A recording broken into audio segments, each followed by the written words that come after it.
Shalom dalam kasih Kristus. Salam sejahtera untuk saudara-saudara sekalian.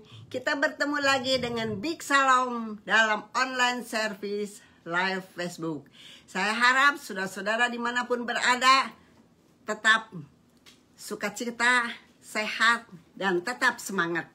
Mari saudara-saudara, kita akan siapkan hati untuk mendengar firman Tuhan yang memberikan kekuatan dan tuntunan untuk masa depan kita. Ketika suasana berubah, tiba-tiba saudara menjadi badai yang menakutkan, pandang terus kepada Tuhan. Dia ada bersama dengan kita. Pertolongan kita datang dari Tuhan, saudara sekalian, karena Dia selalu menjaga dan menaungi kita. Penjaga Israel selalu memberikan kita pertolongannya. Dia tidak pernah terlelap ataupun tertidur. Di saat yang sulit pun Dia tidak membiarkan kaki kita goyah, karena Dialah yang menjaga kita. Ada amin, saudara? Aku melayangkan mataku ke gunung-gunung. Aku melayangkan mataku ke gunung-gunung. Dari manakah akan datang pertolonganku? Pertolonganku ialah dari Tuhan yang menjadikan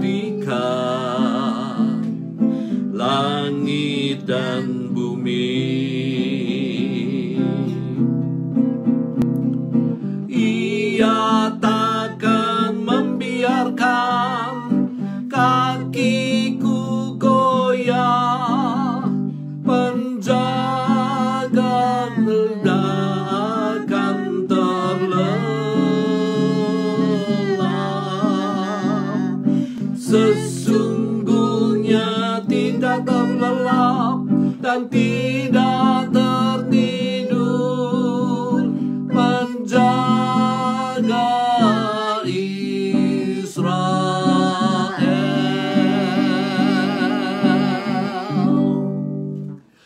Tuhanlah penjagaku, Tuhanlah naunganku, di sebelah tangan kananku. Tuhanlah penjagaku, Tuhanlah naunganku, di sebelah tangan kananku. Sekali lagi. Aku melayangkan mataku ke gunung-gunung. Dari manakah akan datang pertolonganku? Pertolonganku ialah dari Tuhan yang menjadikan langit dan bumi. Ia takkan membiarkan kakiku goyah, penjagaku tidak akan terlelap. Sesungguhnya tidak terlelap dan tidak tertidur, penjaga Israel.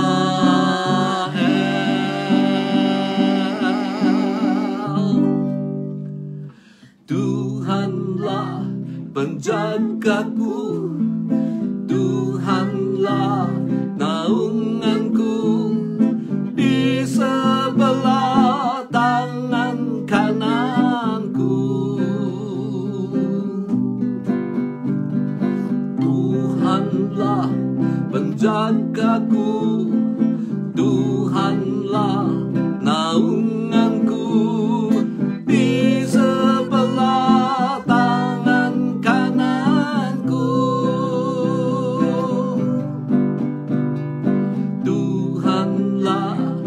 penjagaku, Tuhanlah naunganku, di sebelah tangan kananku.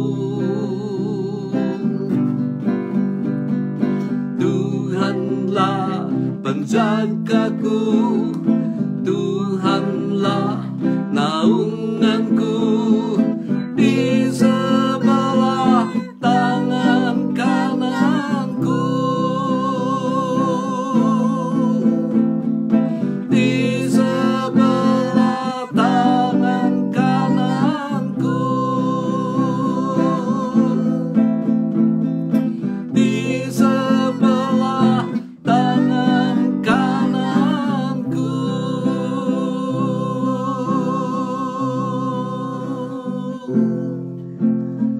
Kami muliakan nama-Mu. Terima kasih untuk janji-Mu, Bapa.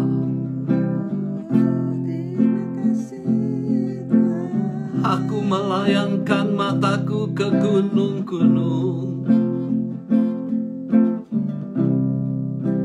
Dari manakah datangnya pertolonganku?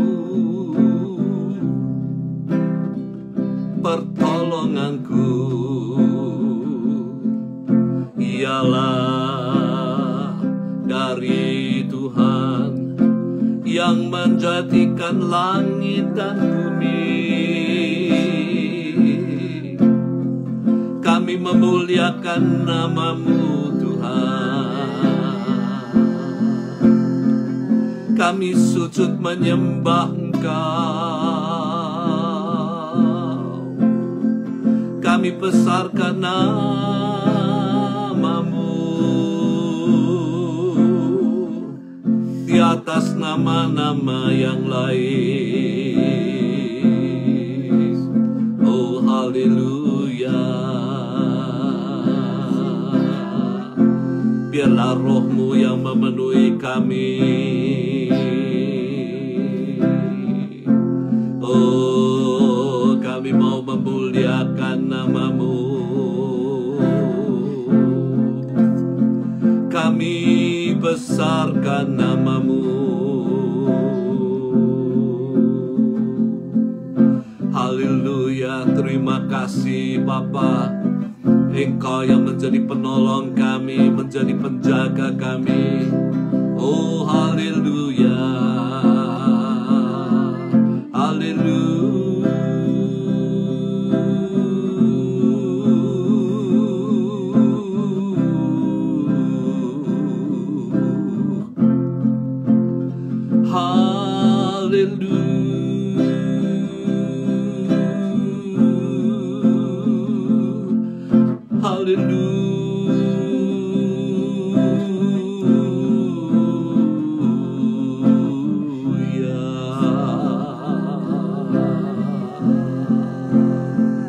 Haleluya.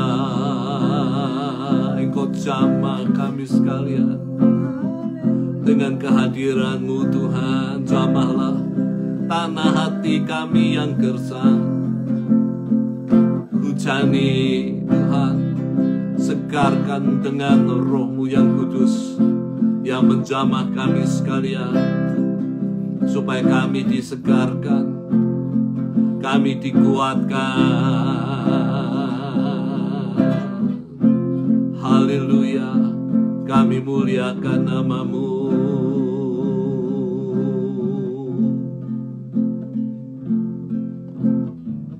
Haleluya.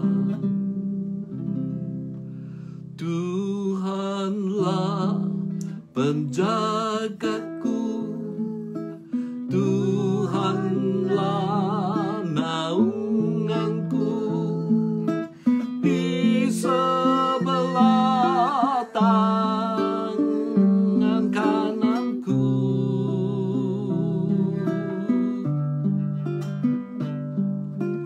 Tuhanlah penjagaku, Tuhanlah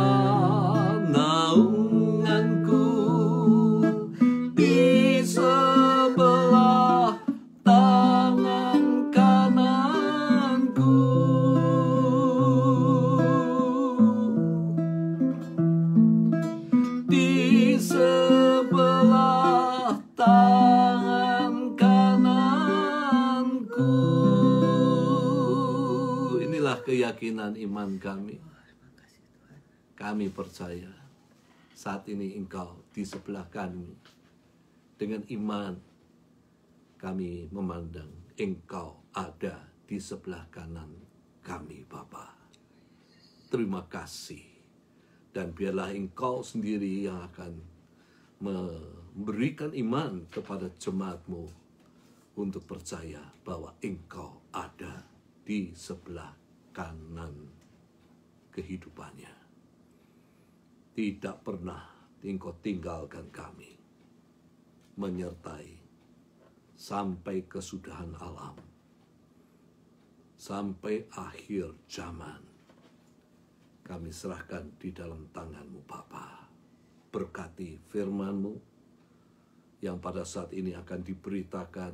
Biarlah ini merupakan isi hati-Mu untuk jemaat-Mu, Bapa. Di dalam menghadapi segala situasi dan keadaan. Biarlah firman ini yang memberikan kekuatan untuk kami tetap percaya kepada Engkau dan mengikut Engkau dengan setia. Kami mau serahkan di dalam tangan-Mu, Bapa. Dan biarlah Engkau kuduskan hamba-Mu yang memberitakannya. Supaya mulut lidah ini, Bapa, berkenan untuk memberitakan firman yang kudus, yang daripada Allah. Di dalam nama Tuhan Yesus kami berdoa. Amin.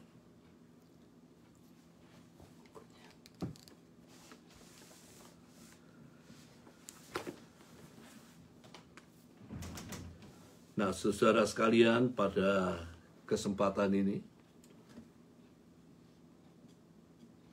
saya ajak saudara untuk bersama-sama merenungkan Mazmur pasal yang ke-121.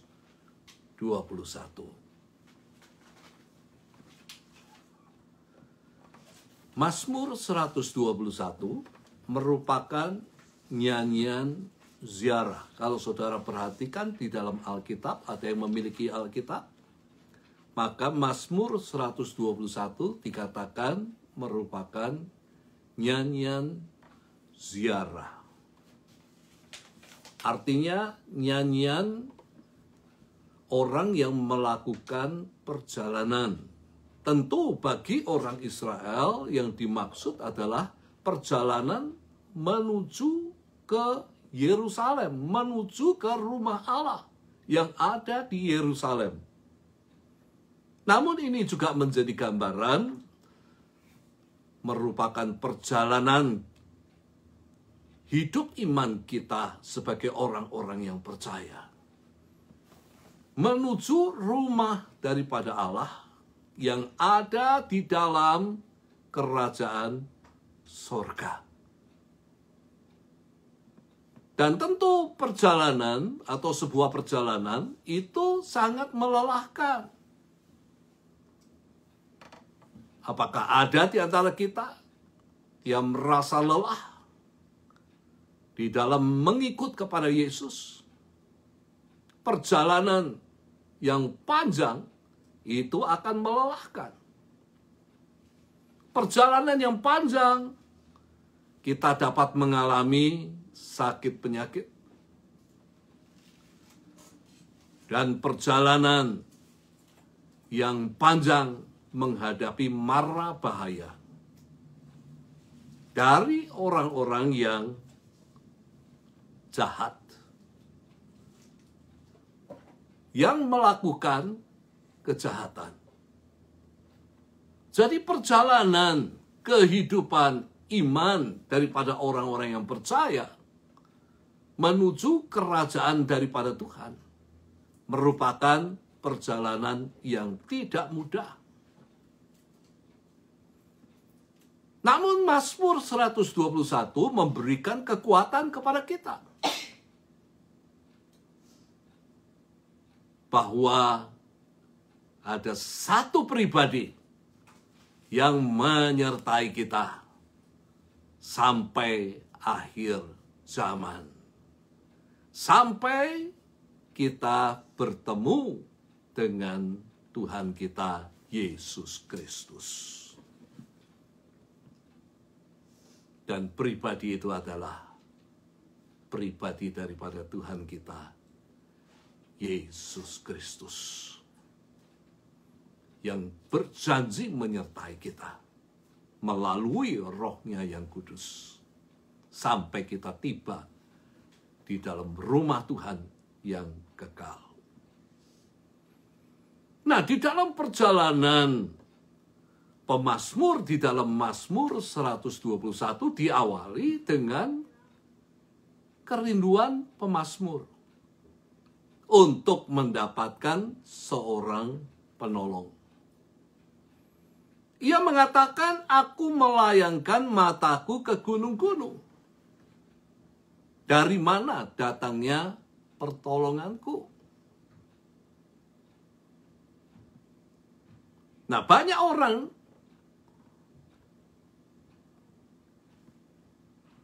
kalau tidak berhati-hati, saudara sekalian, menafsirkan kata-kata ini bahwa gunung-gunung itu bisa memberikan pertolongan.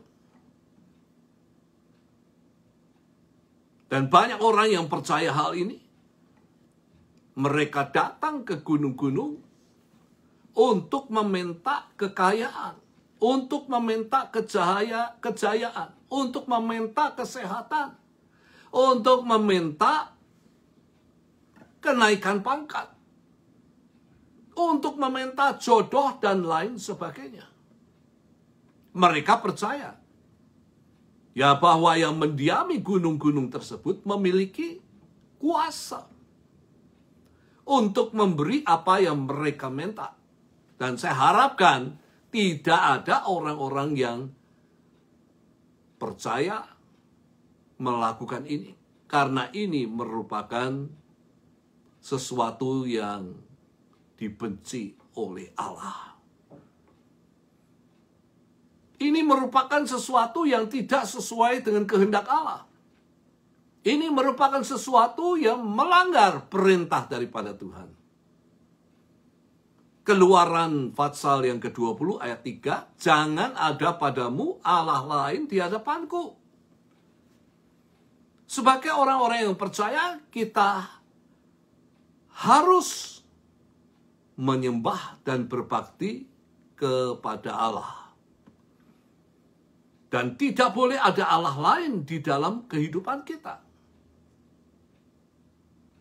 Hidup yang tidak berjalan sesuai dengan kehendak daripada Tuhan, maka hidup itu tidak akan diberkati oleh Tuhan. Lalu apa yang dimaksud dengan pemazmur melayangkan matanya ke gunung-gunung? Maksud pemazmur bukan untuk mencari pertolongan dari kuasa kegelapan, dari tuyul, dari jin, dari genderuwo, dari siluman yang mendiami gunung-gunung tersebut. Yang dimaksud dengan gunung-gunung itu adalah kota Yerusalem. Mazmur 125 ayat yang kedua, Yerusalem, gunung-gunung sekelilingnya. Demikian Tuhan sekeliling umatnya dari sekarang sampai selama-lamanya. Jadi Yerusalem adalah merupakan kota yang dikelilingi oleh gunung-gunung. Kota di mana bait Allah atau rumah Allah, tempat tinggal daripada Allah. Di mana Allah berada di sekeliling umatnya. Yang merupakan tanda bahwa ia melindungi dan memeliharakan umatnya. Sehingga tidak lagi hidup di dalam ketakutan. Kalau Tuhan itu menyertai kita, maka kita tidak akan hidup di dalam ketakutan. Di dalam Mazmur 34 ayat 8, dikatakan bahwa malaikat Tuhan berkemah sekeliling orang-orang yang takut akan Dia. Dan meluputkan mereka tentu Di dalam pengertian dari yang jahat, dari segala perbuatan yang jahat. Dengan demikian pengertian aku melayangkan ke gunung-gunung menjadi jelas. Pemazmur mengarahkan pandangan matanya ke gunung-gunung, tidak lain adalah Yerusalem, tempat tinggal daripada Allah. Kota di mana Allah itu berada. Nah, kita masuk kepada bagian yang kedua, yaitu keyakinan iman daripada pemazmur. Dia mengatakan pertolonganku ialah dari Tuhan yang ada di Yerusalem, yang menjadikan langit dan bumi. Ini merupakan keyakinan iman pemazmur, bahwa Tuhan yang menciptakan langit dan bumi adalah penolong yang dapat diandalkan. Yang mendasari imannya karena ia menciptakan langit dan bumi. Sekali lagi, yang mendasari imannya karena ia menciptakan langit dan bumi. Hal yang mustahil bagi manusia untuk melakukan. Namun tidak mustahil bagi Allah untuk melakukan itu. Pemazmur percaya bahwa Tuhan yang demikian yang dapat menolongnya di dalam perjalanan menuju rumah Allah, ketika menghadapi kesukaran, ketika menghadapi penyakit, ketika menghadapi mara bahaya daripada orang-orang yang memiliki maksud yang jahat. Dan ini harus menjadi keyakinan iman kita pada saat ini. Bahwa Tuhan yang tinggalnya di Yerusalem, yang kita kenal di dalam nama Yesus Kristus, yang dapat melakukan hal yang mustahil bagi manusia, tetapi tidak mustahil bagi dirinya. Tuhan yang dapat menolong di dalam perjalanan hidup iman kita, di dalam menghadapi segala kesukaran, di dalam menghadapi sakit penyakit, di dalam menghadapi wabah penyakit, bahkan segala kesulitan ekonomi sebagai dampak daripada penyakit yang menular pada saat ini. Ketika kesukaran itu datang, kita harus mengarahkan mata kita ke atas kepada Tuhan yang menjadi penolong kita. Jangan kita mencari pertolongan manusia yang terbatas kemampuannya. Kemungkinan kita ditolong itu ada. Namun tidak banyak manusia yang memiliki hati yang berbelas kasihan terhadap sesamanya. Banyak manusia di dalam dunia ini sifatnya selfish. Hanya mementingkan diri sendiri dan tidak memperdulikan akan sesamanya. Banyak manusia yang memiliki juga sifat kikir. Uang gampang masuk, tapi susah keluar. Dan itulah yang disebut kikir. Jangan pergi ke gunung-gunung, ke bukit-bukit, ke laut-laut untuk mengharapkan pertolongan daripada kuasa-kuasa yang lain. Karena hal itu menyakiti hati Tuhan. Arahkan matamu hanya kepada Tuhan yang memiliki kuasa. Ingatlah, ketika laut kesulitan itu mendatangi Israel, ia membuat jalan keluar bagi umatnya. Tuhan kita tidak pernah berubah. Dari dulu, saat ini, sampai selama-lamanya. Di dalam 1 Petrus 5 ayat yang ke-7. 1 Petrus 5 ayat yang ke-7 dikatakan, serahkan segala kekhawatiranmu kepadanya. Sebab ia yang memelihara kamu.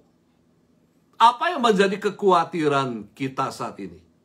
Apakah sakit, penyakit, apakah usaha kita, apakah pekerjaan, apakah ketidakpastian masa depan, percayakanlah semuanya kepada pemelihara hidupmu, yaitu Tuhan kita, Yesus Kristus. Engkau tidak akan pernah kecewa. Tuhan menjanjikan kepada kita masa depan yang penuh harapan bagi mereka yang percaya, bagi mereka yang mengasihi Tuhan, bagi mereka yang hidup sesuai dengan kehendak-Nya. Di dalam Yeremia 29 ayat yang ke-11 dikatakan, sebab aku ini mengetahui rancangan-rancangan apa yang ada padaku mengenai kamu. Tuhan mempunyai rancangan, mempunyai rencana bagi kehidupan kita. Demikianlah firman Tuhan, yaitu rancangan damai sejahtera. Dua kata dipakai, ada damai dan ada sejahtera. Bukan rancangan kecelakaan, untuk memberikan hari depan yang penuh dengan pengharapan. Ia mencanangkan damai sejahtera, bukan kecelakaan, bukan kehancuran, bukan kebinasaan, tetapi damai sejahtera, yaitu masa depan yang penuh harapan bagi umat Tuhan. Dan ini digenapi dalam Tuhan kita, Yesus Kristus, yang mendamaikan kita dengan Allah, memberikan keselamatan kepada kita yang percaya kepadanya, bahkan memberikan kesejahteraan atau berkat bagi orang-orang yang percaya kepadanya.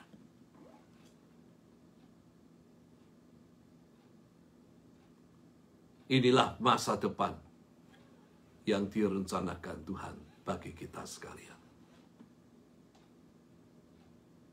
Dan orang yang memiliki masa depan yang penuh harapan adalah orang yang percaya kepada Tuhan. Orang yang mengasihi Dia lebih daripada segala sesuatu. Dan orang yang hidup di dalam kehendak-Nya. Kita masuk di dalam bagian yang ketiga. Bagian yang ketiga adalah kepastian iman daripada pemazmur. Ada kepastian yang Tuhan lakukan bila kita beriman dan percaya kepadanya. Apa yang akan Tuhan lakukan? Yang pertama, dikatakan Ia tidak akan membiarkan kakimu goyah. Menempuh perjalanan yang jauh membuat kita lelah. Kadang-kadang membuat kita jenuh. Oleh karena perjalanan yang kita tempuh cukup jauh. Jenuh oleh karena kita mengikut kepada Tuhan. Kita merasa tidak kuat untuk melanjutkan perjalanan. Oleh karena kaki kita tidak kuat lagi. Kaki kita goyah karena lelah. Tapi janji daripada Tuhan, Ia tidak akan membiarkan kakimu goyah. Ia akan memberikan kekuatan baru sehingga kita bisa melanjutkan perjalanan di dalam mengiring kepada Tuhan Yesus. Sampai kita tiba di dalam kerajaan yang kekal. Di dalam kitab Nabi Yesaya, pasal yang ke-40, ayat 31, ada ilustrasi Rabi Yahudi yang pernah saya bawakan di dalam khotbah yang lalu-lalu. Apakah kita masih ingat tentang burung Raja Wali yang dapat membarui kekuatannya? Menurut legenda, sampai 7 kali ia dapat membarui kekuatannya. Setiap kali dia merasa tua, merasa lemah, merasa letih, ia akan terbang tinggi menghampiri matahari. Sampai panas matahari yang terik itu membakar bulu-bulunya. Kemudian ia jatuh ke laut, dan tak lama kemudian muncul bulu-bulu yang baru. Ia dapat terbang ke sana-sini dan tidak menjadi lelah. Setiap kali kita lemah, setiap kali kita merasakan letih lesu, datanglah kepada terang dunia, yaitu Yesus Kristus, dan ia akan membaharui kekuatanmu. Hiduplah selalu melekat kepadanya, jangan jauh daripadanya, dan ia akan membaharui kekuatanmu, sehingga engkau kuat di dalam mengikut Yesus. Kuat di dalam menghadapi godaan, kuat di dalam menghadapi kesukaran, kuat di dalam menghadapi serangan musuh. Sekali lagi, hiduplah melekat kepada Yesus. Seperti ranting pokok anggur yang melekat kepada pokok anggur, yaitu Tuhan kita, Yesus Kristus. Kepastian iman yang kedua yang Tuhan berikan kepada kita, dikatakan ia menjaga kita.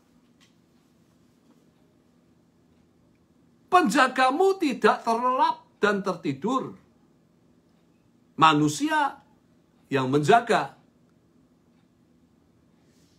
anak-anak, yang menjaga, mungkin pekerjaannya menjaga orang tua,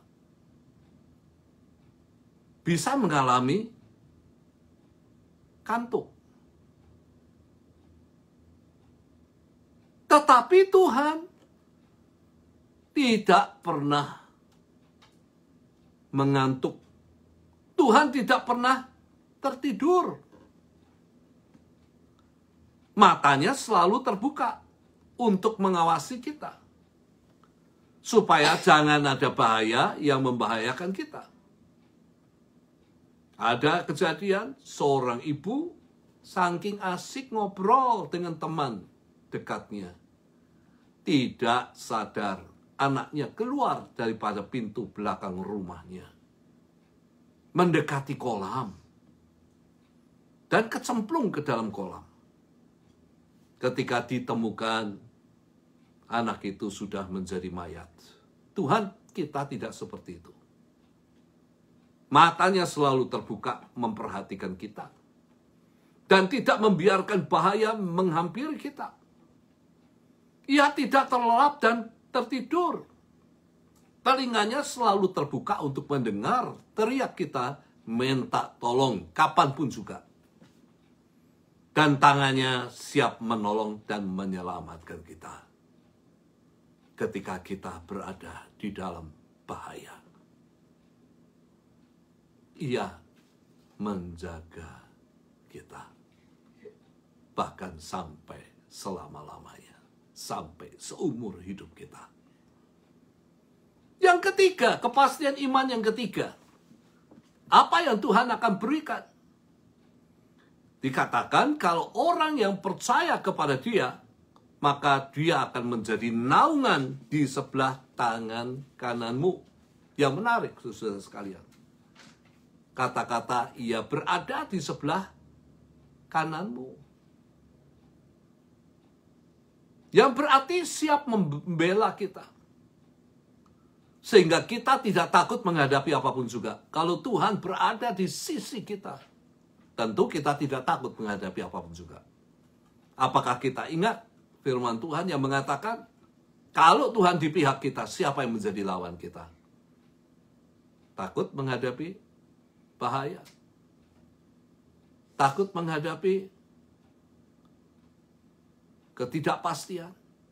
Kalau Tuhan berada di samping kita, jangan takut menghadapi apapun juga yang ada di hadapan kita. Tuhan, Dia pasti akan membela kita.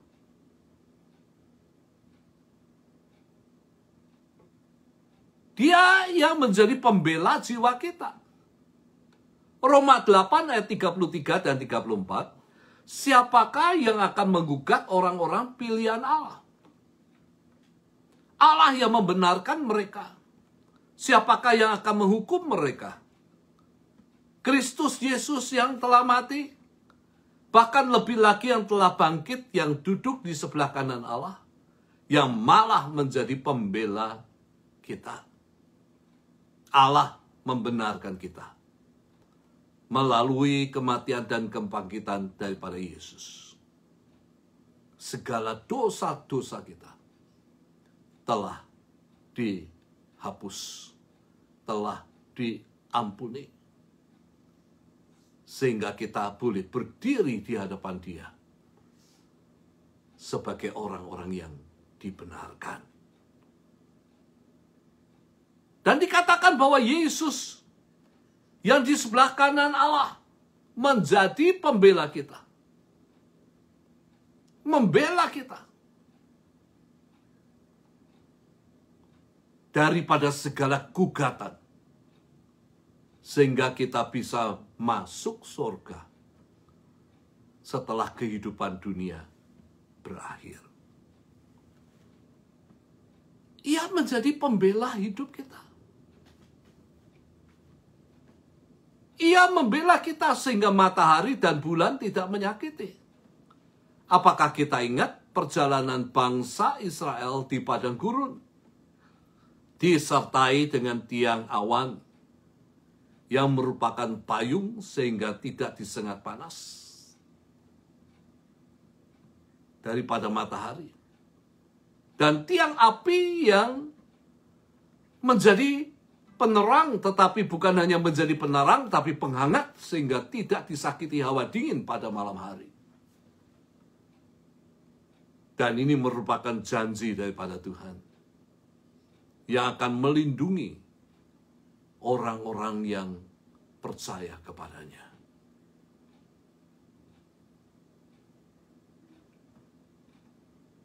Dari serangan,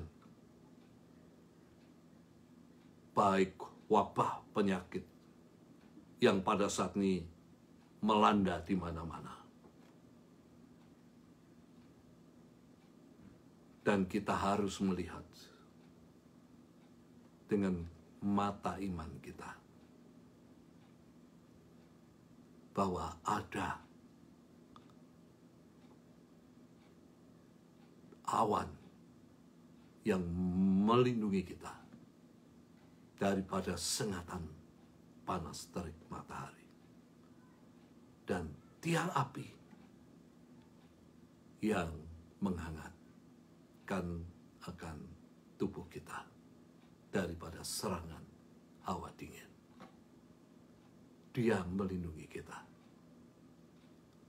supaya kita boleh tetap selamat di dalam perlindungan daripada Tuhan.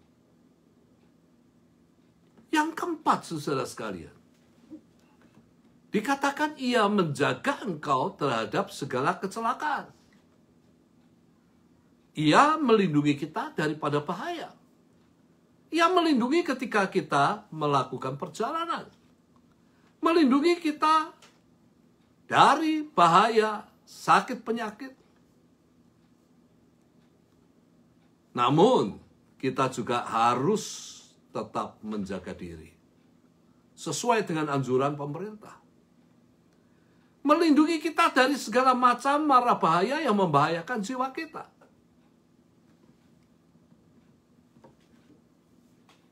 Ia melindungi kita daripada orang-orang yang melakukan kejahatan. Di dalam Alkitab bahasa Inggris dikatakan, He shall preserve you from all evil. Dia akan memelihara kamu dari semua perbuatan jahat. Banyak orang saat ini berbuat kejahatan tidak secara terang-terangan. Menggunakan ilmu-ilmu kegelapan untuk melukai orang yang tidak disukai. Untuk membalas dendam. Dengan membunuh melalui kuasa-kuasa kegelapan. Tapi jangan takut, Tuhan berjanji melindungi kita. dari perbuatan jahat orang-orang yang ada di sekeliling kita. Bila kita hidup melekat kepada Dia, selalu mengenakan perisai iman, dan memiliki pedang roh, yaitu firman Tuhan, dan nama Yesus yang berkuasa. Bilangan 23 ayat 23a, sebab tidak ada mantra yang mempan terhadap Yakub, ataupun tenungan yang mempan terhadap Israel. Tidak usah takut menghadapi segala sesuatu, selama Tuhan itu menyertai kita. Dia akan membela kita. Dia akan menyelamatkan kita dari yang jahat. Inilah janji daripada Tuhan. Di dalam Matius 10 ayat 16, lihatlah aku mengutus kamu seperti domba ke tengah-tengah serigala. Sebab itu hendaklah kamu cerdik seperti ular dan tulus seperti merpati. Alkitab mengatakan bahwa hidup kita seperti domba di tengah-tengah serigala, yang akan memangsa, yang akan membinasakan. Kita perlu berhati-hati di dalam kehidupan kita, supaya tidak menjadi mangsa daripada orang-orang yang melakukan kejahatan. Di dalam perekonomian yang sulit saat ini, banyak orang melakukan kejahatan dengan menipu, dengan mencuri, dengan menjarah, merampok. Tapi inilah janji Tuhan bahwa Dia akan melindungi kita dari yang jahat. Namun Yesus juga berpesan supaya kita harus cerdik seperti ular, tulus seperti merpati. Kita harus memiliki kecerdikan dan ketulusan, supaya terhindar dari mangsa orang-orang yang melakukan kejahatan. Kecerdikan tanpa ketulusan akan membahayakan hidup sesama kita. Ketulusan tanpa kecerdikan akan membuat orang menjadi mangsa perbuatan orang-orang yang jahat. Tuhan menjaga, memelihara, melindungi kita dari yang jahat. Tetapi kita juga harus cerdik seperti ular dan tulus seperti merpati di dalam kehidupan kita.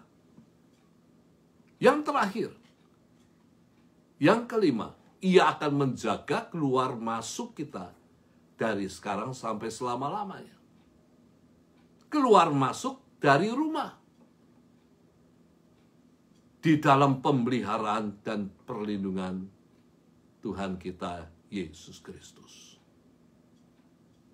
Janji ini kekal. Artinya berlaku untuk seumur hidup kita. Sampai perjalanan kita tiba di rumah Bapa yang kekal. Amin. Mari kita bersama-sama berdoa. Aku melayangkan mataku ke gunung-gunung. Dari manakah datangnya pertolonganku? Pertolonganmu datang dari Tuhan yang menciptakan langit dan bumi, yang dapat melakukan yang mustahil bagi manusia.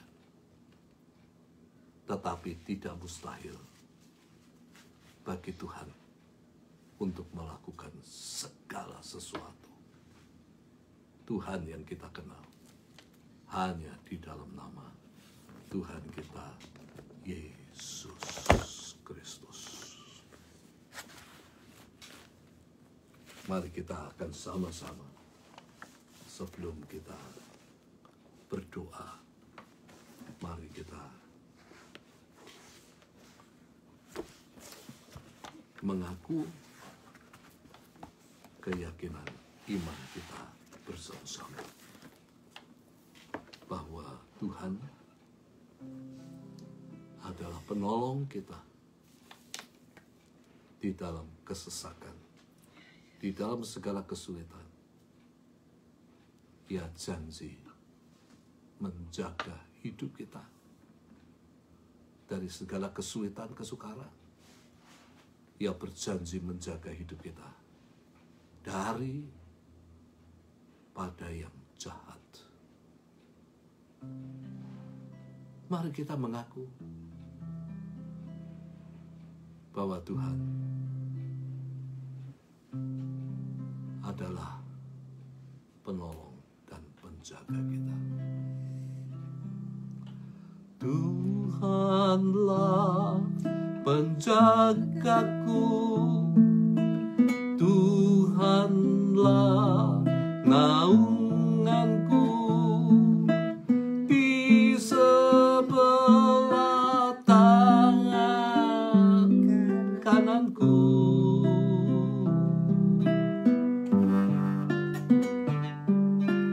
Tuhanlah penjagaku, Tuhanlah naunganku, di sebelah tangan kananku. Katakan sekali lagi. Tuhanlah penjagaku, Tuhanlah naunganku, di sebelah tangan kananku.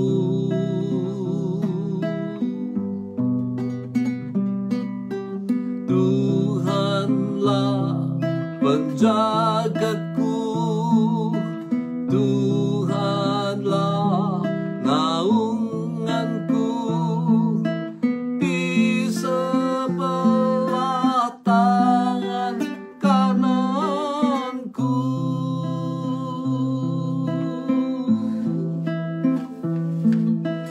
Di sebelah tangan kananku.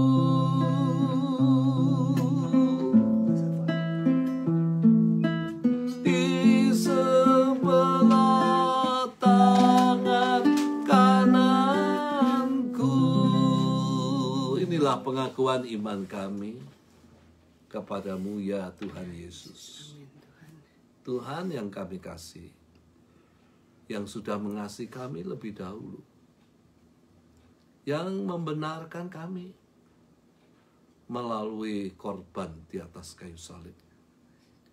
Inilah pengakuan iman kami bahwa pertolongan kami adalah daripada Tuhan. Kami tidak mau menoleh kepada kuasa-kuasa yang lain, tapi kami hanya mengarahkan mata kami kepada Engkau setiap hari.